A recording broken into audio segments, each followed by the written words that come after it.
काङ्ग्रेसका सांसद बालेन शाहलाई केही कुरा राख्दै गर्नु हुँदाखेरि उहाँ काम्नु भएको छ र यो कामै चाहिँ मान्छेहरूले कस्तो रूपले लिए पुरै नेगेटिभिटी तरिकाले लिएको छन्। कसो भनेका छन्, बालेन शाहको अगाडि थुरुरु कामे, अनि के पनि भनेका छन्, देउता चढेछ, हाम्रो बालेन शाह कति पावरफुल, थुरुरु कामदो रहेछन्। तर साथीहरू त्यो होइन, दिउँसोभरि बसेको बेलामा त्यस्तो अब बिचरा बुढापाका हुनुहुँदो रहेछ उहाँ होइन, अनि कति भोकै हुनुहुन्थ्यो होला, सायद खाइ पुगेन होला, औषधि पुगेन होला, त्यही भएर उहाँले आफ्नो कुरा राख्दै गर्नु हुँदाखेरि चाहिँ उहाँको त्यो शरीरमा चाहिँ उता चढाव भएर चाहिँ त्यस्तो भएको। अनि हामी अब यस्तो यङ छौँ, हामी यङ छौँ भन्दैमा, हामी दरो छौँ भन्दैमा त्यसरी बुढापाकालाई देउता चढेको अथवा के भन्नु मिल्दैन क्या। किन भन्दा हाम्रो जिन्दगी भनेको चाहिँ कस्तो हुन्छ भने यो सर्कल जस्तो हुन्छ क्या, यो सर्कल जस्तो होइन।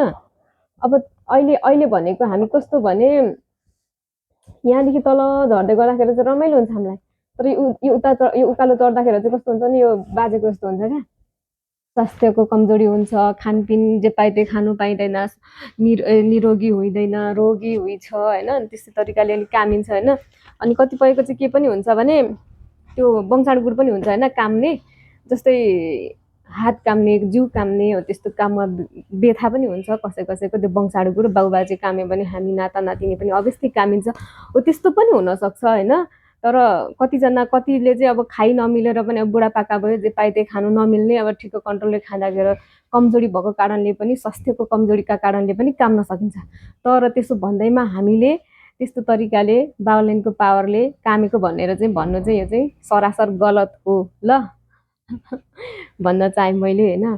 सो अनि सबैजनाले भन्नुहुन्छ होला त्यस्तो नसक्ने मान्छे किन सांसदमा आएको त भन्नुहुन्छ होला। जिताउने मान्छे त तपाईँहरू नै हो नि त होइन, तपाईँहरूकै गल्ती हो नि त, त्यो त उहाँको गल्ती होइन। म त राम्रो विकास गर्छु भनेर आएको हुन्छन् सबैजना होइन, त्यसरी आउँदै गर्दाखेरि तपाईँहरू